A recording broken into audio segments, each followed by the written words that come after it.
Мынауны мен көрүп эле жүргөм, бирок биринчи жолу кармап көрүшүм.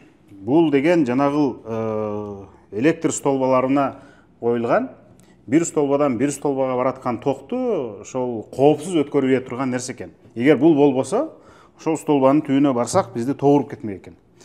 Мунун аты изолятор маркасы же коду PS70E деген нерсе. Биздин кабарчылар ушуга байланыштуу чоң уурулук болгонун таап чыгышты. Тагыраак айтканда, улуттук электр тармактары деген Кыргызстандын ошондой мекемеси, ал жердеги жооптуу жетекчилер ушунун ар биринин өзүнөн эле 300-400 сомдон жешкен экен.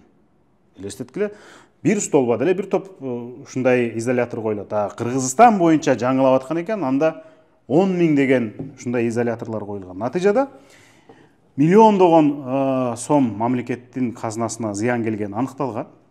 Биздин кабарчылар ал кишини таап барып кол койгон, ушу чечкен кишини. Неге мындай кылдыңар дедиле, такыр танып болбой атты эле. Ал кармалды. Керек болсо тилекке каршы үй камагына чыкканга да үлгүрдү да. Эми ал башка кеп деңизчи. Андан тышкары кадимки эле кызматтык машина сатып алып атканда дагы бир топ миллион сомдун башын жеген экен. Ушул тууралуу иликтөөбүз чыкты. Биздин журналисттер Элвира менен Эсентур ар жерге барып, эмнеге мындай, эмнеге уурдалып атат деп калчылдашкандары бар, кызыктуу иликтөө. Кирип, кенен көрүп, анан кийин өзүңүз оюңузду комментарийге жазыңыз. Андан сырткары, эгерде эл арасынан ушул уурулуктар болуп атса, коррупция болуп атса, бизге кабарлаңыз. Далилдер болсо, далилдерди таап, тартып чыгарганга даярбыз.